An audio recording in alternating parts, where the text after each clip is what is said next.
부산 해운대구의 한 장례식장. 오후 3시. 서은주는 남편 한상민의 영정 앞에서 꼼짝없이 앉아 있었다. 검은 한복 차림의 그녀 앞으로 조문객들이 끊임없이 드나들었지만 모든 것이 꿈처럼 비현실적으로 느껴졌다.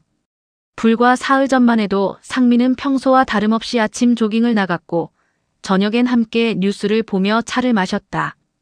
그런데 갑작스러운 뇌출혈로 의식을 잃고 그대로 세상을 떠났다. 45년을 함께 산 남편의 부재는 아직도 실감나지 않았다. 조문객들의 발걸음 소리, 흐느끼는 울음소리, 향냄새가 뒤섞인 장례식장의 분위기 속에서 은주는 멍한 채로 앉아 있었다. 친척들과 동네 이웃들이 번갈아가며 위로의 말을 건넸지만 그녀의 귀에는 공허한 메아리처럼 들릴 뿐이었다. 이미 60을 넘긴 나이에 홀로 남겨진다는 현실이 막막하기만 했다. 특히나 30년 전 딸을 잃은 상처가 아직 아물지 않은 상태에서 남편마저 떠나니 세상에 혼자 남겨진 듯한 절망감이 밀려왔다. 상민은 생전의 바이오 기술 연구자였다. 대학에서 미생물학을 가르치며 여러 기업의 자문 역할도 맡고 있었다. 성실하고 묵묵한 성격으로 학생들과 동료들에게 존경받는 학자였다. 은주 역시 간호사로 일하며 남편을 내조해왔다. 두 사람은 서로를 의지하며 소연을 잃은 아픔을 견뎌왔는데 이제 그마저도 불가능해진 것이다. 언니, 좀 쉬세요. 제가 여기 앉아 있을게요. 신우이가 걱정스러운 목소리로 말했다. 하지만 은주는 고개를 저었다. 남편 곁을 떠날 수가 없었다. 마지막까지 함께 있고 싶었다. 장례식장은 오후가 되면서 더욱 많은 사람들로 북적였다. 상민의 제자들, 동료 교수들, 연구 파트너였던 기업 관계자들이 줄을 이어 조문을 왔다. 평소 과묵했던 남편이지만 많은 이들에게 사랑받았음을 새삼 깨달았다. 그런 가운데서도 은주의 마음 한편에는 늘 소연에 대한 그리움이 자리하고 있었다. 만약 소연이 있었다면 아버지의 죽음을 어떻게 받아들였을까? 고인의 명복을 빕니다. 또 다른 조문객이 인사를 건넸다. 은주는 고개를 숙여 답례했지만 그 순간 문득 이상한 기분이 들었다. 뭔가 시선이 느껴졌던 것이다. 고개를 들어 주위를 둘러보니 장례식장 입구 쪽에 낯선 여자가 서 있었다. 30대 중반으로 보이는 그녀는 값비싼 검은 정장을 단정하게 차려입고 있었고 다른 조문객들과는 확연히 다른 분위기를 풍겼다. 세련된 헤어스타일과 품격 있는 자세에서 성공한 사업가의 모습이 엿보였다. 그런데 그 순간 은주의 심장이 요동쳤다. 여자가 고개를 돌리며 옆모습을 보인 순간 그녀의 오른쪽 뺨에 있는 작고 하얀 흉터가 눈에 들어온 것이다. 그 흉터는 너무나도 익숙했다. 30년 전 5살 딸 한소연이 놀이터에서 넘어지며 생긴 상처와 똑같은 자리, 똑같은 모양이었다. 초승달 모양의 작은 자국. 그때 응급실에서 꿰맨 상처가 흉터로 남은 것을 은주는 평생 잊을 수 없었다. 밤늦게 응급실에서 울고 있던 소연을 달래며 손을 잡고 있던 그 순간이 생생히 떠올랐다. 아니야, 설마. 은주는 자신도 모르게 중얼거렸다. 심장 박동이 빨라지고 손바닥에 땀이 났다. 소연은 30년 전 갑자기 사라졌다. 어느 날 유치원에서 돌아오지 않았고 경찰과 온 가족이 수소문해도 흔적조차 찾을 수 없었다. 그 일로 은주와 상민은 깊은 상처를 안고 살아왔다. 매년 소연의 생일이면 빈방에서 혼자 울었고 길에서 비슷한 또래의 아이를 보면 가슴이 저렸다. 실종 신고를 하고 전국을 뒤져봤지만 소용없었다. 시간이 지나면서 혹시나 하는 희망마저 점점 사라져갔다. 여자는 천천히 영정 앞으로 다가왔다. 가까이서 보니 더욱 놀라웠다. 눈매, 코, 입술 모든 것이 소연을 닮아 있었다. 아니, 정확히는 소연이 자랐다면 저런 모습일 것 같았다. 특히 왼쪽 눈꼬리가 살짝 올라간 모습과 미소 지을 때 한쪽으로 기우는 입꼬리까지. 어린 시절 소연의 특징적인 모습들이 성인이 된 모습으로 고스란히 남아있는 것 같았다. 은주의 손이 떨리기 시작했다. 부채를 들고 있던 손에서 힘이 빠져 바닥에 떨어뜨릴 뻔했다. 여자의 걸음걸이도 묘하게 익숙했다. 발끝을 살짝 안쪽으로 모으며 걷는 습관, 긴장할 때 귀 뒤쪽 머리카락을 만지는 작은 동작들. 이 모든 것들이 어린 소연의 모습과 겹쳐 보였다. 은주는 숨을 고르며 자신을 진정시키려 했지만 쉽지 않았다. 고인의 명복을 빕니다. 여자가 깍듯이 인사했다. 목소리마저 어디선가 들어본 듯 했다. 차분하고 우아한 음성 속에서 어린 시절 소연의 목소리가 겹쳐 들리는 것만 같았다. 소연은 또래보다 말이 빨랐고 특유의 맑고 똘똘한 목소리로 하루 종일 제잘거리던 아이였다. 은주는 가슴이 두근거리는 것을 억누르며 조심스럽게 물었다. 혹시 어디서 뵌 적이 있나요? 목소리가 떨려서 다시 한 번 더 또렷하게 말해야 했다. 주변 사람들이 자신을 쳐다보는 것 같았지만 신경 쓸 여유가 없었다. 여자는 잠시 그녀를 바라보더니 정중하지만 냉정하게 고개를 저었다. 아니요, 처음 뵙겠습니다. 저는 윤서연이라고 합니다. 세린바이오 회사의 대표를 맡고 있습니다. 고인께서 저희 회사의 바이오 기술 자문을 해주셨거든요. 한상민 박사님의 연구 업적에 큰 도움을 받았습니다. 윤서연. 완전히 낯선 이름이었다. 하지만 은주는 확신했다. 이 사람은 분명 소연이다. 30년이 흘렀지만 어미가 자식을 알아보지 못할 리 없었다. 그런데 왜 모른 채 하는 걸까? 기억을 잃었을까? 아니면 의도적으로 숨기고 있는 것일까? 혹시 무슨 일을 당한 것은 아닐까? 은주의 머릿속에는 수많은 질문과 추측이 맴돌았다. 윤서연은 정중하게 인사를 마치고 몸을 돌리려 했다. 하지만 은주는 그녀를 그냥 보낼 수 없었다.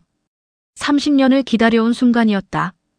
떨리는 손으로 서연의 팔을 잡으려다 멈칫했다. 대신 간절한 목소리로 말했다. 잠깐만요. 정말 처음 뵙는 건가요? 은주의 목소리가 떨렸다. 서연은 당혹스러운 표정으로 은주를 바라보았다. 네, 그렇습니다. 혹시 저를 다른 사람과 착각하시는 건 아니신지요? 그녀의 목소리는 여전히 차갑고 격식적이었다. 은주는 서연의 얼굴을 뚫어지게 바라보았다.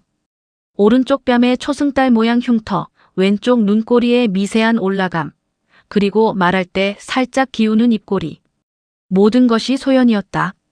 심지어 귀 뒤로 머리카락을 넘기는 습관까지. 어린 시절 소연이 긴장하거나 당황할 때 보이던 바로 그 습관이었다. 당신, 혹시 입양되신 건 아닌가요? 은주가 조심스럽게 물었다. 서연의 표정이 순간 굳어졌다. 그녀의 눈동자가 미세하게 흔들렸다. 그건 제 개인적인 일입니다. 목소리에 경계심이 드러났다. 은주의 가슴이 뛰었다. 부정하지 않았다. 그 말은 곧 입양이 맞다는 뜻이었다. 언제 입양되셨나요? 어디서 자라셨어요? 죄송하지만 그런 질문에 답할 의무는 없습니다. 서연은 한 걸음 뒤로 물러났다. 장례식장에서 이런 대화는 적절치 않은 것 같습니다. 다시 한번 고인의 명복을 빕니다. 그녀가 돌아서려는 순간 은주는 무의식적으로 외쳤다. 소연아! 서연의 발걸음이 멈췄다. 그녀의 어깨가 미세하게 떨렸다. 하지만 뒤돌아보지는 않았다. 몇 초간의 정적 후 서연은 다시 걸음을 옮겼다. 장례식장 밖으로 사라지는 그녀의 뒷모습을 은주는 눈물 어린 눈으로 바라보았다. 언니, 무슨 일이에요? 신우이가 다가와 은주의 어깨를 감싸 안았다. 갑자기 왜 그래요? 은주는 고개를 저었다. 말로 설명할 수 없었다. 30년 동안 꿈에 그리던 딸을 만났는데 그 아이는 자신을 전혀 기억하지 못했다. 아니, 기억하지 않으려 했다. 마지막 순간 소연이라는 이름을 불렀을 때 멈칫했던 그 반응이 모든 것을 말해주고 있었다. 괜찮아요. 잠깐 정신이 혼미했나 봐요. 은주는 억지로 미소를 지으며 말했다. 하지만 마음속으로는 결심하고 있었다. 남편의 장례가 끝나면 반드시 진실을 밝히겠다고.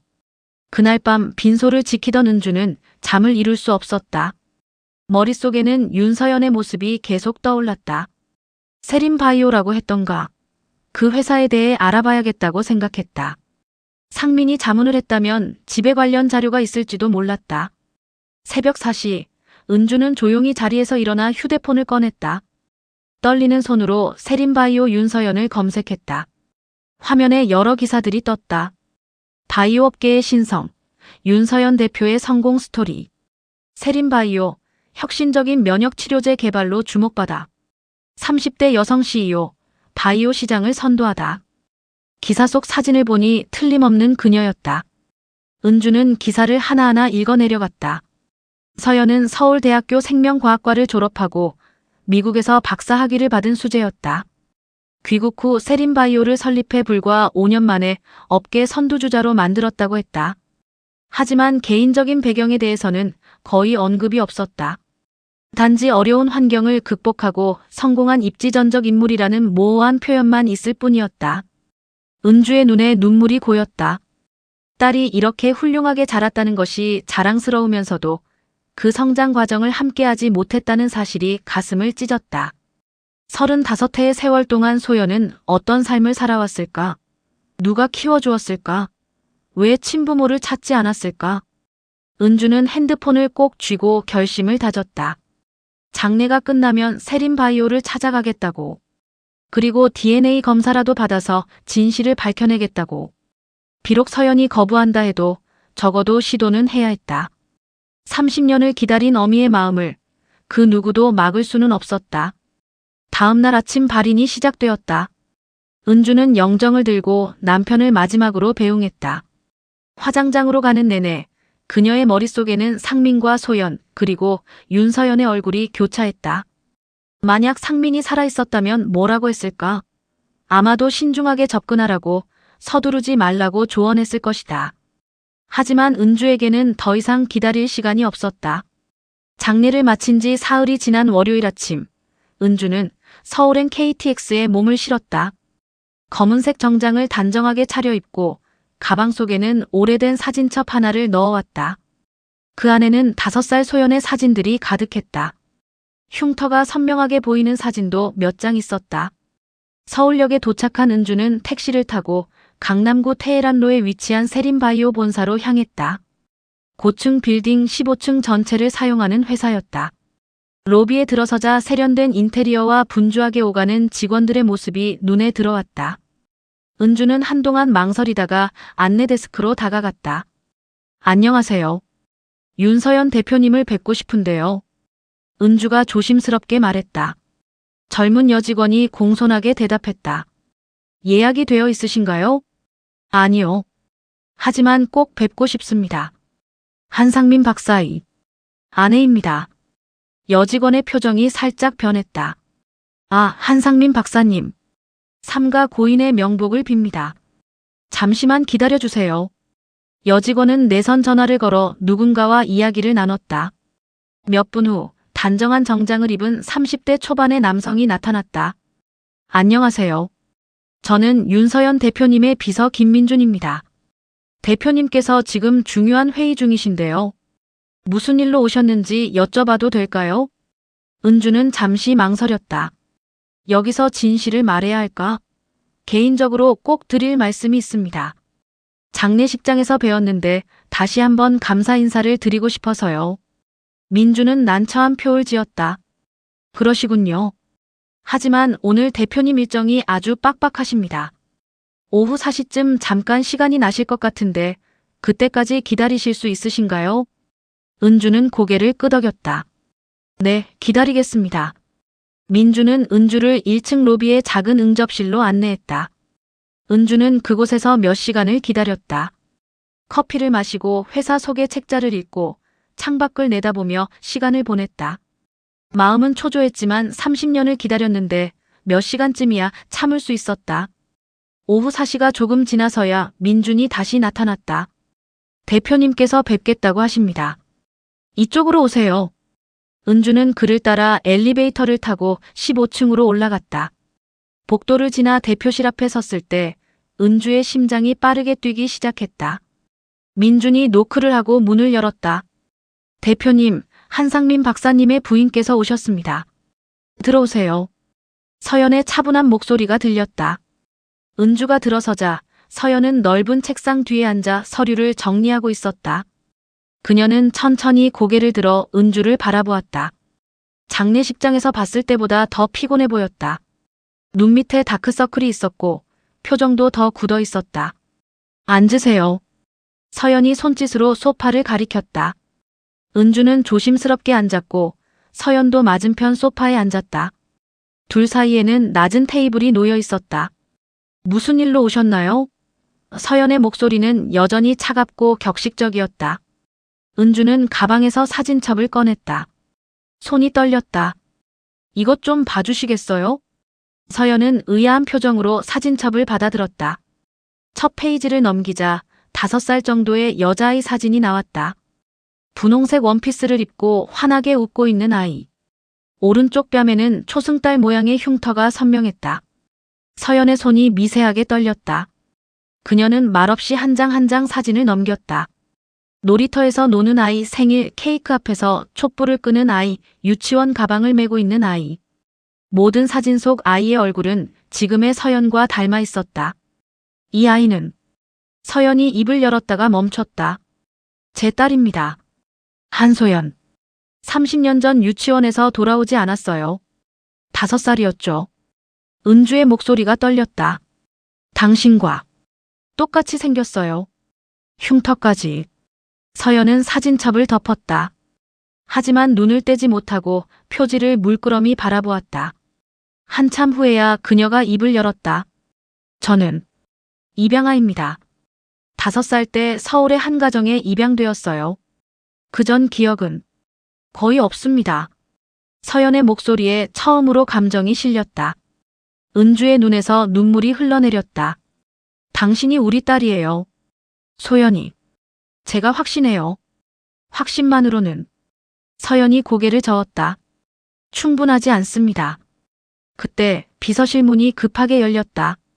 민준이 다급한 표정으로 들어왔다. 대표님, 죄송합니다만 긴급한 일이 생겼습니다. 병원에서 연락이 왔습니다. 수민 양이. 서연의 표정이 급격하게 변했다. 수민이가 어떻게 됐어요? 갑자기 고열이 나고 의식이 흐려진다고 합니다. 지금 당장 오시라고. 서연은 재빠르게 자리에서 일어났다. 책상 위에 가방과 차키를 집어들며 은주에게 말했다. 죄송합니다. 급한 일이 생겨서 먼저 가봐야겠습니다. 은주도 일어서며 물었다. 수민이가 누구예요? 혹시? 서연은 잠시 망설이다가 대답했다. 제 딸입니다. 4살이고 희귀 면역 질환을 앓고 있어요. 지금 이식 수술을 기다리는 중입니다. 그 순간 은주의 머릿속에 한 가지 생각이 스쳤다. 제가 함께 가도 될까요? 혹시 제가 도움이 될 수도 있을 것 같아서요. 서연은 이해할 수 없다는 표정으로 은주를 바라보았다. 하지만 지금은 따질 시간이 없었다. 원하신다면 함께 가시죠. 서연의 차를 타고 병원으로 향하는 동안 차 안은 무거운 침묵으로 가득했다. 서연은 핸들을 꽉 쥔 채 앞만 보고 운전했고 은주는 조수석에 앉아 창밖을 바라보았다. 하지만 두 사람 모두 마음속으로는 수많은 생각이 교차하고 있었다. 수민이가 언제부터 아팠나요? 은주가 조심스럽게 물었다. 서연은 잠시 망설이다가 대답했다. 태어날 때부터요. 선천성 면역 결핍증입니다. 몸의 면역 체계가 제대로 작동하지 않아서 작은 감염에도 생명이 위험해질 수 있어요. 그녀의 목소리는 떨리고 있었다. 지금까지는 약물로 버텨왔지만 최근 들어 상태가 급격히 악화되고 있습니다.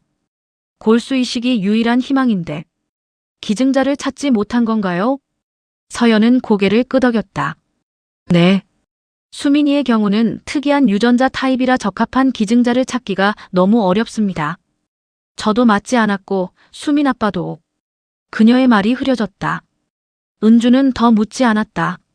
서연의 결혼 생활에 대해서는 알 필요가 없었다. 지금 중요한 건 아픈 아이였다. 서울대병원 응급실에 도착하자 서연은 차에서 뛰어내려 안으로 달려갔다. 은주도 그녀를 따라갔다. 소아과 병동으로 올라가니 작은 격리병실 안에 4살배기 여자아이가 누워 있었다. 창백한 얼굴에 산소 마스크를 쓰고 작은 손에는 링거줄이 연결되어 있었다. 수민아! 서연이 병실 문을 열고 들어가려 하자 간호사가 막아섰다. 대표님, 먼저 소독하고 보호복을 입으셔야 합니다. 서연은 급하게 손을 소독하고 보호복과 마스크를 착용했다. 은주도 옆에서 따라했다. 병실에 들어서자 수민이 희미하게 눈을 떴다. 엄마. 아이의 가느다란 목소리가 들렸다. 응, 엄마 왔어. 괜찮아질 거야. 서연은 수민의 손을 꼭 잡았다. 하지만 그녀의 눈에서는 눈물이 흘러내렸다. 은주는 병실 한쪽에 서서 그 광경을 바라보았다. 가슴이 찢어지는 것 같았다. 저 아이는 자신의 외손녀일지도 몰랐다. 소연의 딸. 그렇다면 자신의 피가 흐르는 아이였다. 잠시 후 담당 의사가 들어왔다. 50대 중반의 베테랑 의사였다. 윤서연님, 밖에서 잠깐 이야기 좀 하시죠. 서연은 수민의 손을 놓기 싫어했지만 어쩔 수 없이 병실을 나왔다. 은주도 함께 나와 복도에서 의사의 말을 들었다. 상태가 많이 악화되었습니다. 이번 주를 넘기기 어려울 수도 있습니다. 의사의 말에 서연의 얼굴이 창백해졌다. 골수은행에서도 적합한 기증자를 찾지 못했고 시간이 너무 촉박합니다. 은주가 조심스럽게 물었다. 혹시 제가 검사를 받아볼 수 있을까요? 의사와 서연이 동시에 은주를 바라보았다. 서연이 물었다. 왜 그러시려고요? 당신은 수민이와 아무 관계도. 혹시 모르잖아요. 은주는 서연의 눈을 똑바로 바라보았다. 만약 제가 당신의 어머니라면 수민이는 제 외손녀일 테니까요. 검사해보는 게 나쁠 건 없잖아요. 의사가 끼어들었다. 일리가 있는 말씀입니다. 가족 간에는 적합률이 높으니까요. 하지만 그는 은주를 살펴보았다. 연세가 어떻게 되시죠? 62입니다. 의사는 고개를 끄덕이며 말했다. 나이가 좀 있으시긴 하지만 건강하시다면 기증이 불가능한 건 아닙니다. 일단 검사부터 해보시죠. 혈액 검사와 HLA 타입 검사가 필요합니다. 서연은 여전히 혼란스러운 표정이었지만 아이를 살릴 수 있다는 가능성 앞에서 거부할 수 없었다. 감사합니다. 검사 받으세요. 다음 날 은주는 정밀 검사를 받았다. 혈액 검사, 심전도, 폐기능 검사 등 기증자가 되기 위한 모든 검사를 진행했다. 그리고 이틀 후 결과가 나왔다. 의사는 서연과 은주를 진료실로 불렀다. 놀라운 결과입니다. 그는 서류를 보며 말했다. HLA 타입이 거의 완벽하게 일치합니다. 이 정도 일치율은 직계 가족 사이에서나 나올 수 있는 수치예요. 서연의 눈이 커졌다. 그녀는 은주를 바라보았다. 은주도 서연을 바라보았다. 두 사람의 눈에서 동시에 눈물이 흘렀다. 하지만 의사의 다음 말이 희망을 꺾었다. 문제는 은주님의 건강 상태입니다. 심장에 부정맥이 있고 혈압도 불안정합니다. 골수 채취는 전신 마취가 필요한데 이 상태에서 수술을 하면 의사는 말을 아꼈다. 생명이 위험할 수 있습니다. 얼마나 위험한가요? 은주가 물었다. 솔직히 말씀드려서 수술 중이나 수술 후에 심장마비가 올 가능성이 30% 정도 됩니다. 서연이 벌떡 일어났다. 안 됩니다. 다른 방법을 찾겠습니다. 제가 전 세계를 뒤져서라도 기증자를 찾겠어요. 하지만 은주는 침착했다. 시간이 얼마나 남았나요? 의사가 한숨을 쉬었다. 길어야 일주일입니다. 그 안에 이식하지 못하면.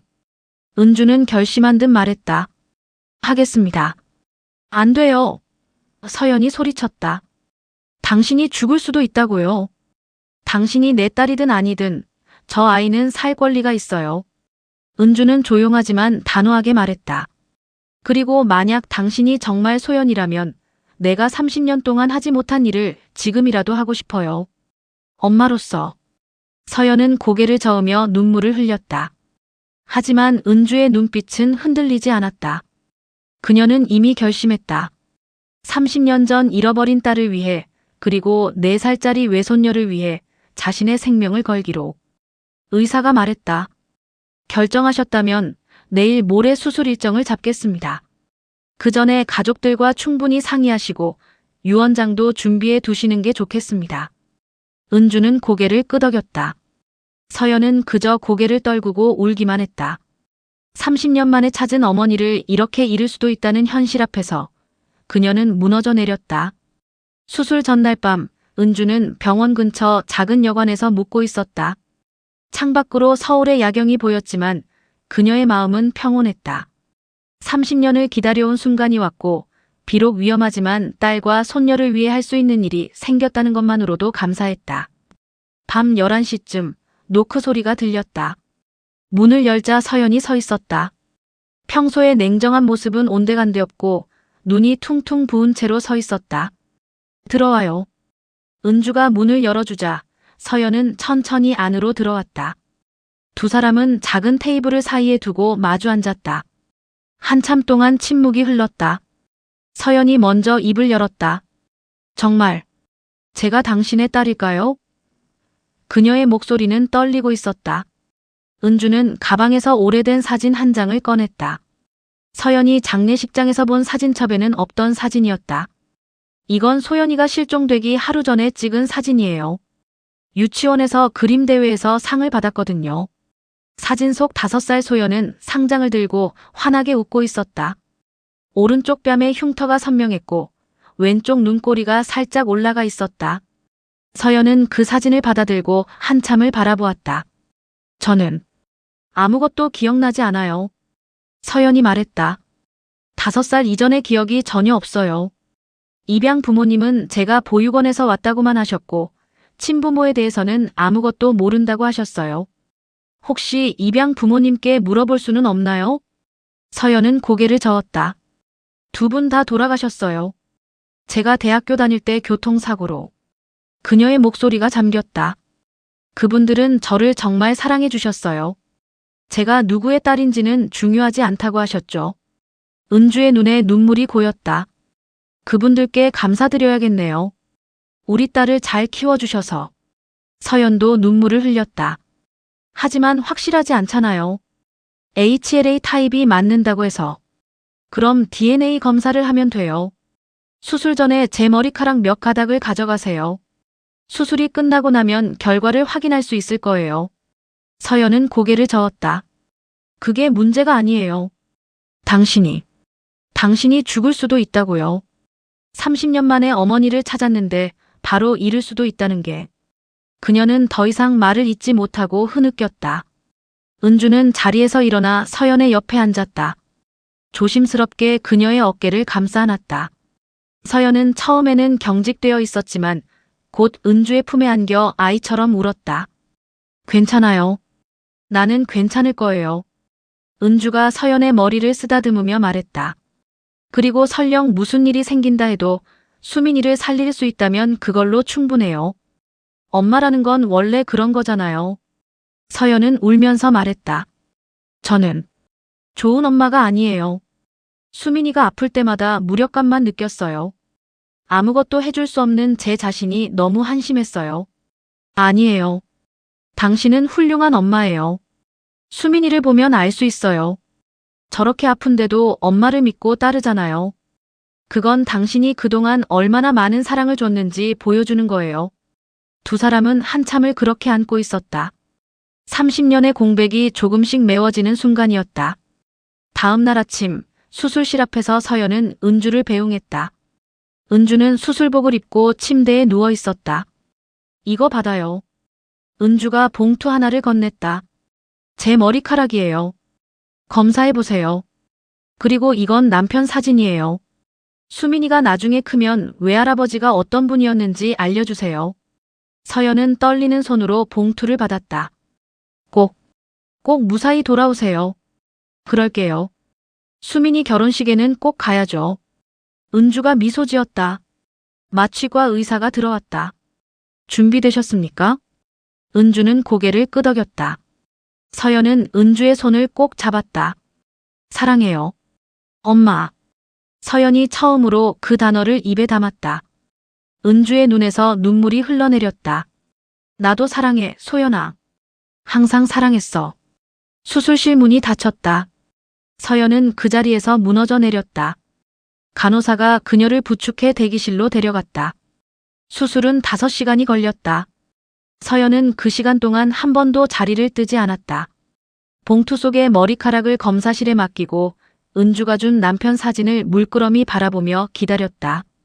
오후 3시 수술실 문이 열렸다. 의사가 나왔다. 서연은 벌떡 일어났다. 수술은 성공적이었습니다. 의사의 말에 서연의 다리에 힘이 풀렸다. 하지만 중간에 심장에 무리가 와서 위험한 순간이 있었습니다. 다행히 응급처치로 넘겼고 지금은 안정적입니다. 하지만 아직 안심할 수는 없습니다. 이틀 정도는 중환자실에서 지켜봐야 합니다. 수민이는요? 골수 이식도 성공적으로 끝났습니다. 이제 정착 과정을 지켜봐야죠. 일주일 정도 지나면 결과를 알 수 있을 겁니다. 서연은 주저앉아 울었다. 안도의 눈물이었다.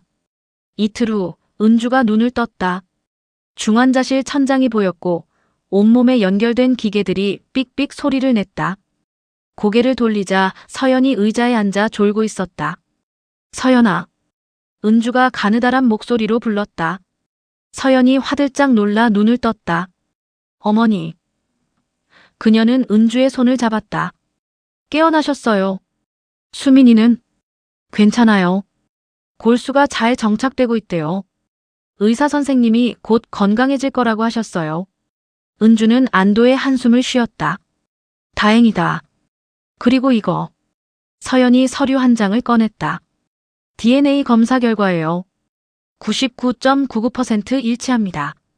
당신이 정말 제 엄마세요. 은주는 눈물을 흘리며 미소 지었다. 알고 있었어. 처음 봤을 때부터. 서연도 눈물을 흘렸다. 미안해요. 30년 동안 찾지 못해서. 아니야. 내 잘못이 아니야. 이제 우리 다시 시작하면 돼. 수민이랑 셋이서. 일주일 후 은주는 일반 병실로 옮겨졌고 수민도 격리실에서 나왔다. 은주가 수민의 병실을 방문했을 때 아이는 처음으로 침대에서 일어나 앉아 있었다. 할머니. 수민이 작은 목소리로 물었다. 은주는 눈물을 참으며 고개를 끄덕였다. 그래, 할머니야. 엄마가 그랬어요. 할머니가 나를 살려줬대요. 아니야. 우리 모두가 서로를 살린 거야. 서연이 병실 문을 열고 들어왔다. 그녀는 은주와 수민을 바라보며 미소 지었다.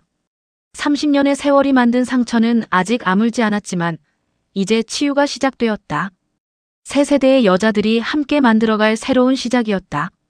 창밖으로 봄 햇살이 따스하게 비쳐들었다. 긴 겨울이 지나고 드디어 봄이 온 것이다.